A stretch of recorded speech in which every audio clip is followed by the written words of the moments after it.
Welcome back to The Deep Dive. We pull the threads on a stack of sources and distill the absolute highest value insights you need to be well-informed, fast. Today we're undertaking a deep dive into a really iconic piece of U.S. military hardware, the Springfield Trapdoor Rifle. Our mission, what's pretty simple, move past just the historical footnote. Yeah. We want to really uncover the design, the logistics, and the huge impact of a weapon that acted as this crucial bridge, technologically speaking. It changed how wars were fought. Yeah, and what jumps out from the sources right away is that this rifle, it wasn't just like a nice to have, it was a necessity. It was born out of the lessons of the Civil War and also, frankly, fiscal reality. Muzzle loaders. Yeah. Too slow. The Army needed reliability, accuracy, and much, much faster reloading. Right. So the Trapdoor, it was Springfield Armory's answer. Brilliant, really, and importantly, cost-effective for the post-war situation. And that's the key thing for you, the listener, to grasp. It wasn't about inventing something totally new from the ground up. It was this massive repurposing effort, taking all those existing Civil War muskets and converting them into something, well, radically more modern for the time. This whole approach, this logistical pivot, that's why the Trapdoor is such a landmark. It literally bridged that gap between the old smoke-filled battlefields and the start of efficient metallic cartridge firepower. Okay, so let's unpack that. The 1866 innovation. Why then specifically? Obviously, the Civil War just ended, leaving this huge stockpile of muzzleloaders. They were decent weapons, sure, but slow. So what was the real push? Why convert instead of just, going for a brand new repeating rifle system right away? Well, it really boiled down to economics and just the sheer scale of it all. The U.S. had hundreds of thousands, literally, of model 1861 and 1863 rifle muskets just sitting there, scrapping them all and tooling up for entirely new weapons. That would have cost a fortune. Politically, probably impossible right after the war. Right, budgets would have been tight. Really? Exactly. So Springfield came up with this system. Basically, machine out the back end of the existing barrel, insert a simple hinged breech block. It was conversion, smart conversion, not brand new creation. So taking an old gun, making it breech loading. Okay, for anyone maybe not familiar, what does breech loading actually mean in practical terms? And why was this specific Springfield solution, the Trapdoor, the one that, won out? Sure. So breech loading just means you load the round at the back of the barrel, the breech, instead of ramming it down the front, the muzzle. Much faster. The trapdoor mechanism itself, designed by Erskine Allen at Springfield, was just revolutionary because it was so simple and robust. It's basically a hinged flap, right? The breech block. It flips forward and up. That opens the chamber. Okay. You slide a single metallic cartridge straight in. That sounds really straightforward. But I guess that simplicity is where the speed comes from. The hinge is simple, but the cartridge itself, that's the key, isn't it? Oh, absolutely. The self-contained metallic cartridge is the real game changer here. Think about the old way. Powder from a flask, a separate ball, a percussion cap. 3 things, all vulnerable to getting wet, all needing careful handling under pressure.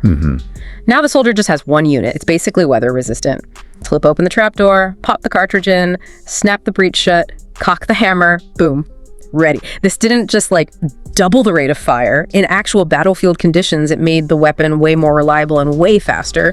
It completely redefined efficiency out on the frontier. Okay, let's shift gears a bit. Let's talk about the look and feel, the aesthetics, because yes, it was this practical engineering fix, but the Trapdoor, it still carries that kind of 19th century military craftsmanship vibe. It's not just functional steel. It's a handsome piece of equipment. It really is. You can definitely see its Civil War lineage. The sources mention those long, elegant lines from the rifle musket design, but now you've got that distinct steel mechanism breaking things up. The stock is usually this beautiful, solid American walnut, and you often see brass fittings like the butt plate, giving it that sort of classic, almost, old world charm. And for people who collect these, or historians, there are specific things you look for that tell its story.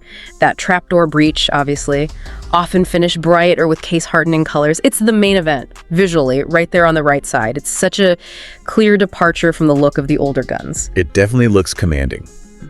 But beyond the wood and the overall shape, what other details really scream military issue and quality craftsmanship? Well, you got to look at the markings. Flip it over. You'll usually find official stamps like U.S. Model 1873 or similar, depending on the exact version. And crucially, the Springfield Armory mark, typically on the left side of the receiver. That proves it's government issue, made for the Army. And then there's the rear sight assembly, usually a ladder sight. Looks kind of basic now, but it allowed for really precise adjustments for elevation. It shows this thing was built for accuracy at range, not just speed up close. Right, makes sense. Okay, this is where it gets really interesting for me. Performance. A rifle's nothing without the right ammo, and the trapdoor used a round that's, well, it's legendary. Oh, yeah. We're talking about the .4570 government cartridge. The sources are unanimous. It's one of the most iconic, most significant rounds ever developed in the U.S. And the name basically tells you the story. .45 is the caliber, .45 inches, the 70. That's 70 grains of black powder packed in there. That is serious power for the era. 70 grains. Yeah. Wow, so what did that power, fired through this new breech system, actually let a soldier do differently on the battlefield? What are we talking, like range stopping power? Well, the range and power were pretty phenomenal for the 1870s. This combo gave a consistency you just couldn't get reliably with loose powder and ball. Sources confirm it was effective well beyond 500 yards. And the stopping power, the energy it hit with, unmatched by pretty much anything potential adversaries might have had at the time. You had this hard-hitting, reliable bullet traveling way faster than Civil War mini balls. That combination of speed and power sounds, well, decisive. But was there a downside? Was the fact that it was a conversion ever a point of criticism? Did it compromise the strength compared to, say, a purpose-built breech loader? That's a really good point, and yes, that did come up. The main knock against it over time was the inherent limitation of the simple trapdoor design. I mean, that mechanism had to contain the pressure of that powerful .4570 round. It had to be tough. But because it was fundamentally a converted muzzleloader barrel, the locking system wasn't quite as strong structurally as later rifle designs built from scratch as breech loaders. There were stories, maybe rare, but they circulated, of breech blocks occasionally failing or blowing open under extreme pressure. This definitely fueled arguments that it wasn't really up to handling the even more powerful smokeless powder rounds that started appearing later on. Huh, interesting.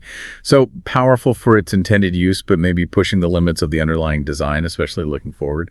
But sticking with the .4570 black powder load, the actual experience of firing one, the sources often describe it pretty vividly. Oh, it was definitely not subtle. Firing one was a whole body experience, according to the descriptions. That big 70-grain charge of black powder, huge muzzle flash, tons of smoke like a small cannon going off, followed by this really thunderous report. And yeah, all that power meant it delivered a very distinctive kick to the shoulder. You had to know how to handle it. Modern shooters, enthusiasts, they actually kind of love that about it. There's no hiding what's happening. It's all mechanical integrity, pure function. It demands respect. Okay, let's zoom out a bit now. Historical legacy. The trapdoor was the standard, the workhorse for the U.S. Army for a good while. How long did it actually serve, and where did it really make its mark historically? Its service life was pretty long, actually. The main version, the Model 1873, became standard issue that year. And it stayed the primary rifle until the Army officially adopted the Krag-Jurgensen bolt-action rifle, which was happening around the mid-1890s. So you're looking at, 20 years? A whole generation of soldiers carried it. Its reputation was absolutely forged during the Indian Wars across the American West. Yep, right. The Indian Wars. How did the trapdoor's specific features, the faster loading, the range, how did that actually play out in those conflicts? Well, that quicker, reliable rate of fire, plus its long-range accuracy with the .4570, it gave U.S. troops a pretty significant tactical edge in many situations. A soldier with a trapdoor could put down aimed fire much faster and more consistently than opponents often armed with bows, older muskets, or maybe some early repeating rifles, but often less powerful ones. You know, it played a key, sometimes grimly decisive role in battles we still talk about, like the Little Bighorn. Even though Custer lost, the accounts mention the soldiers firing their single-shot trapdoors as fast as they could in those final moments. The loading speed was critical. But, this rifle really stood right at a major turning point in firearms history. It was arguably the peak of the single-shot metallic cartridge rifle design, but it was serving right as true repeating rifles, bolt actions mostly, were starting to become the norm globally. By the 1890s, looking at potential conflicts with other major powers, the Army realized that single-shot capability, even fast single-shot, was becoming a serious disadvantage against repeating rifles. Reliable, yes. Powerful, yes. And just too slow compared to the next generation. That makes sense. So given its historical importance, bridging that gap, what kind of value are we looking at for collectors today? I imagine a lot of these saw pretty hard use out west. Yeah, condition is everything. And there were quite a few variations over the years, which affects value. But the sources suggest a typical functional, genuine Springfield Trapdoor, in decent shape. You're probably looking somewhere in the range of, say, $1,000, maybe up to $4,000 USD.